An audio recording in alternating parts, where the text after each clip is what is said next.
नमस्कार जी, नाम क्या जी?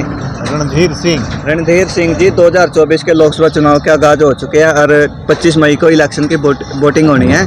3 कैंडिडेट है सामने, नवीन जिंदल, सुशील कुमार गुप्ता, अभय चौटाला। किसको वोट कर रहे हो? नवीन जिंदल। क्यों वोट कर रहे हो जिंदल जी को? है? वोट क्यों कर रहे हो आप बीजेपी सरकार को? बीजेपी सरकार ने हमारे 1 रैंक 1 पेंशन बढ़ाई है, हम आर्मी से हैं। अच्छा, 1 रैंक 1 आर्मी से हो आप? क्या लग रहा है बीजेपी सरकार 10 साल से सत्ता में है? बहुत अच्छा काम किया है, बहुत डेवलपमेंट किया है, बहुत ज़्यादा बहुत डेवलपमेंट हुआ है। बहुत क्या लग रहा है? आगे भी होगा, आगे भी होगा, आगे 400 से पार भी जाएगी, 400 से पार जाएगी। बाकी कुरुक्षेत्र लोकसभा से 2 कैंडिडेट हो रहे हैं, सुशील और अभय चौटाला। क्या लग रहा है, रेस में है वो लोग? वो ना रेस में नहीं है, उनका जमानत जब्त हो जाएगी। जमानत जब्त होगी। क्या लग रहा है नवीन जिंदल जी कितने वोटों से जीत सकते हैं? जीत जाएंगे 1,500 से, 1.5 लाख से। अच्छा, आपकी वोट? मोदी जी। धन्यवाद जी। नमस्कार जी। नाम क्या ताऊ जी? दीवान चंद। दीवान चंद जी, 2024 में लोकसभा के चुनाव होने जाने लग रहे। कुरुक्षेत्र लोकसभा सीट से जी 3 कैंडिडेट सामने आए हैं, नवीन जिंदल, सुशील कुमार गुप्ता, अभय चौटाला। किसको वोट कर रहे हो आप? किसको वोट कर रहे हो जी आप? नवीन जिंदल। नवीन जिंदल जी को क्यों वोट कर रहे हो आप उनको? उनको कर रहे हैं जी, ठीक है, जहाँ दिल मानना वहाँ को। अच्छा, जहाँ दिल मानना वहाँ। क्या लग रहा है बीजेपी सरकार जो पिछले 10 साल से सत्ता में है, उन्होंने कार्य किए हैं? पर काम कुछ नहीं करा जी। काम कुछ नहीं है, फिर भी आप बीजेपी को वोट कर रहे हो? काम कुछ नहीं करा, फिर भी बीजेपी को क्यों कर रहे हो? बीजेपी को वोट ऐसे? लाबे यो बंदा ठीक है, पर बाकी लाबे तो आप जिंदल जी को वोट करो। नमस्कार जी। नाम क्या है? बलकार सिंह। बलकार सिंह जी, 2024 के लोकसभा के चुनाव है जी। हाँ जी। 3 कैंडिडेट है कुरुक्षेत्र लोकसभा सीट से, नवीन जिंदल, सुशील कुमार गुप्ता, अभय चौटाला। किनको वोट कर रहे हो? बीजेपी को। बीजेपी, नवीन जिंदल जी। नवीन जिंदल जी को। क्यों कर रहे हो नवीन जिंदल? अच्छे काम करते हैं। अच्छा, बीजेपी अच्छे काम कर रही अच्छे काम करते है। बीजेपी मोदी साहब को वोट, मोदी जी को देख के वोट कर रहे हो जिंदल जी को या हैं। मोदी जी को देख के। कैंडिडेट भी अच्छा है, मोदी भी अच्छा है। मोदी भी अच्छा, कैंडिडेट भी अच्छा है। पिछले 10 साल से बीजेपी सरकार रही है, उन्होंने काम किए हैं? बहुत काम करे। क्या कार्य किए? सारे कार्य करे। सारे कार्य करे। इतने 60 साल में जितने 10 साल में गए। अच्छा, इतने 60 साल में नहीं हो, जितने 10 साल में हो गए। क्या लग रहा है रेस में कौन आ गया है? नवीन जिंदल जी। नवीन जिंदल जी पहले नंबर पे कौन है? 1 नंबर पे। 1 नंबर पे। बाकी थर्ड है तीसरे। अच्छा, क्या लग रहा है जीत जाएंगे लोकसभा सीट कुरुक्षेत्र से? 6-7 लाख वोट। 6-7 लाख वोट। हाँ जी। अच्छा जी, धन्यवाद जी। पापा, हाँ, नमस्कार। नमस्कार भाई। पापा, 2024 में इलेक्शन होने जाने लग रहे हैं। हाँ, और नवीन जिंदल, सुशील कुमार गुप्ता, अभय चौटाला, 3 कैंडिडेट है कुरुक्षेत्र लोकसभा सीट से। किसको सपोर्ट कर रहे हो आप? भाई मोदी ने करे हम तो। मोदी ना। क्या अच्छा लगा मोदी को, क्यों कर रहे हो? हाँ ना, कोई जरूरत है जी भी कर रहे। जरूरत है। काम किए हैं पिछले 10 साल? काम किया, काम कर रहे हमारा, हम कर। और दूसरी पार्टी वाले नो कह रहे देश बचाओ, लोकतंत्र हाँ, बचाओ। दूसरी पार्टी वाले तो पता नहीं कह देंगे, हम तो इस टाइम इसी पे तो ले रहे। इसी पर ले रहे। राशन मिलने लग रहे आप? टाइम पर राशन वगैरह सही, राशन तो ऐसी हमारा काम बढ़िया चल रहा। काम बढ़िया चल रहा। काम हो या राशन तो मेरा काट दिया ना। काट दिया। क्या लगा 400 पार का नारा? 400 हो जाएगा पार? 400 पार हो जाएगा? मैं तो कोई सारी होना चाहिए, इधर उधर 500 बीच में एक आधी सीट आएगी तो क्या होगा? अच्छा, इसकी बार जिंदल ना बनवाओगे फिर? जिंदल ना बनवाओगे? बनाओगे तो तुम बनाएंगे, हम क्यों नहीं बनाएंगे? तुम बना तो सोच अपने थे, तेरे कौन से न फायदा छोड़, तो मेरी लेकिन आपकी सपोर्ट किस पे है? बीजेपी पे? हाँ।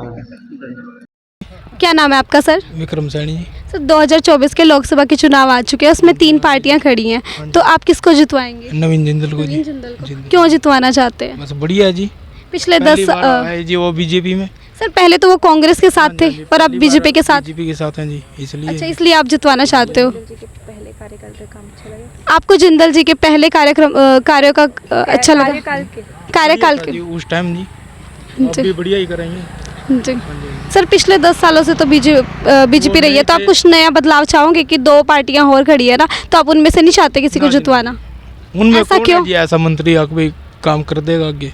आपको नहीं लगता कि अभय चौटाला जी हैं और कांग्रेस से हैं? बीजेपी से। बीजेपी। रेस में कौन आ गया है? यही है जी, नवीन जिंदल। सर, अब की बार 400 पार का नारा लगाया जा रहा है बीजेपी को लेकर, तो आपको क्या लगता है कितनी वोटों से जीत पाएगी? कम से कम 70-80% तो होना चाहिए। आपकी वोट? बीजेपी। धन्यवाद सर। नमस्कार सर। नमस्कार। आपका नाम? सूरज। कहाँ से आप? हथेरा। सर 2024 के लोकसभा के चुनाव हैं, तो आप किस पार्टी को वोट दे रहे हैं? बीजेपी मोदी को सर क्यों? देश का विकास कर रहा है, ठीक कर रहा है। क्या विकास किया है उन्होंने देश का? कांग्रेस ने जो किया उससे तो करी है, उन्होंने 70 साल किया, इसने 10 साल किया। 10 साल आपको लगता है कि वो 70 साल पर भारी पड़े? हाँ बड़े बड़े। आपका लोकमत किस पर? बीजेपी कार्य बताइए उन्होंने क्या किए हैं? उन्होंने सारे कार्य किए हैं, फौज के लिए भी अच्छा हो रहा है, देश के लिए भी अच्छा हो रहा है, दूसरा देश भी डरता है कुछ कार्रवाई के लिए। आपके एरिया के लिए काम करवाए गए हैं? हाँ क्या काम करवाए हैं? सड़कों का, गलियों का सब काम हो रहे हैं, चौपालों का। रोजगार दिया है बीजेपी ने? हाँ हमारे खुद 5-7 लगे हैं। पेंशन आती है? हाँ आयुष्मान कार्ड जिस बनवाने के लायक है उसका बन रहा है। बन रहा है? हाँ जो सरकारी कोई लगा उसका तो नहीं बनेगा। धन्यवाद सर। नमस्कार जी। सर आपका नाम? वीरेंद्र कुमार। सर 2024 के लोकसभा के चुनाव है, तो आप किसको वोट देंगे? बीजेपी को देंगे जी। सर क्या वजह है जो आप बीजेपी को वोट देंगे? सबसे बड़ी वजह तो ये है जी, हम डायरेक्ट सेलिंग में काम करते हैं और बीजेपी ने डायरेक्ट सेलिंग को बढ़ावा दिया। दूसरे जो 2 विकल्प हैं कांग्रेस और इनेलो, आप उसकी तरफ नहीं देखते? अभी तक तो उन्होंने कोई ऐसा काम नहीं किया कि भाई उनकी तरफ देखें, और डायरेक्ट सेलिंग में उन्होंने कोई भी योगदान नहीं दिया। बिल्कुल भी नहीं दिया? नहीं बिल्कुल। बीजेपी कार्य करवा रही है? हाँ करवा रही है। बीजेपी का नारा है कि अब की बार 400 पार, आपको लगता है 400 पार होगा? आराम से होगा। आराम से होगा। हाँ जी। आपकी वोट? बीजेपी को। धन्यवाद सर। नमस्कार जी। नाम क्या जी? आशीष वाजपेयी। आशीष वाजपेयी जी। 2024 के लोकसभा के चुनाव है सर। 3 कैंडिडेट है कुरुक्षेत्र लोकसभा सीट से। नवीन जिंदल, सुशील कुमार गुप्ता जो इंडिया गठबंधन हुआ है, और Abhay Chautala Indian National Lokdal party से। किसको वोट कर रहे हो आप? नवीन जिंदल। नवीन जिंदल को वोट कर रहे हैं या मोदी जी को वोट बीजेपी कर? वही एक ही है जी। नवीन जिंदल कोई फैक्ट नहीं है। ये बीजेपी को वोट है अपना। बीजेपी मतलब मोदी का ही वोट है। हाँ। अच्छा, जो दूसरी पार्टी वाले हैं ये कह रहे हैं अभी देश बचाओ, परिवर्तन बचाओ, ये लोकतंत्र सब बचाओ। में जी अपनी अपनी बात कहनी है, हमारा वोट बीजेपी को है। आपका वोट बीजेपी को। कार्य हुए हैं मतलब बीजेपी? हाँ हुए। अच्छा, कोई कार्य हुए हैं? कहाँ, कौन से सेक्टर से हो आप? मैं तो सेक्टर 5 से हूँ। अच्छा, कार्य हुए हैं सेक्टर 5 में? हाँ जी हुए हैं काम तो। देखो सड़क इम्प्रूव हुई है, हाईवे इम्प्रूव हुए हैं। अब जो गरीब आदमी है उसको कोरोना के टाइम पे इन्होंने बहुत सारी चीज़ें दी। आपका आयुष्मान कार्ड बने गरीबों के लिए, सबके लिए, तो काम तो हुए हैं। हर सरकार में काम होते हैं, हर सरकार करती है, किसी ने कुछ कम करे, किसी ने ज़्यादा कर दिए। मतलब सरकार यही रहेगी? हाँ यही चलेगी? हाँ। 400 पार है अब की बार? 400 पार तो बता नहीं, पर हाँ सरकार यही रहेगी। सरकार यही रहेगी। हाँ। जिंदल को जितवा दोगे? मेरा वोट तो है जिंदल को, बाकी तो मतलब जिंदल ही आगे जीतना चाहिए। हाँ जीतना चाहिए। रेस में भी आगे लग रहा है। पहले नंबर पे कौन चल रहा है? बस देखो मेरे हिसाब से जिंदल है, बाकी तो सबका अपना अपना वोट होता है। अब अंकल जी जैसे कह रहे हैं तो सबका अपना अपना वोट है, सबकी अपनी अपनी सोच है उसमें। धन्यवाद। नमस्कार सर। नमस्कार जी। क्या नाम है सर आपका? आज़ाद गौतम। सर 2024 के लोकसभा के चुनाव आ चुके हैं, उसमें 3 पार्टियां खड़ी हैं, हाँ जी। तो आप किसको वोट देंगे? हम भारतीय जनता पार्टी को वोट सर करेंगे, क्यों देंगे? क्योंकि भारतीय जनता पार्टी ने हर वर्ग को साथ लेकर काम किया है और अच्छी तरह से रोजगार दिया है। बदलाव नहीं चाहते? नहीं, बदलाव की क्या ज़रूरत है? जब काम अच्छा हो रहा है तो बदलाव की कोई ज़रूरत नहीं। देखो 80 करोड़ लोगों को अनाज देने का काम किया है। कई बार कुछ लोग ये कहते हैं कि मुफ्तखोरी को दूर करो, परंतु ये विकसित देशों का भी पैटर्न है। रोटी, कपड़ा और मकान लोगों को फ्री दो। मोदी ये थोड़ा कहते कि अनाज लेके तुम पढ़ो मत, आगे मत बढ़ो, BMW मत खरीदो। सरकार सब कुछ दे रही है। ये तो बेसिक नीड है। बेसिक नीड पूरा करने के बाद कोई आगे बढ़ो, कितना ही पढ़ो, कितनी डेवलपमेंट करो।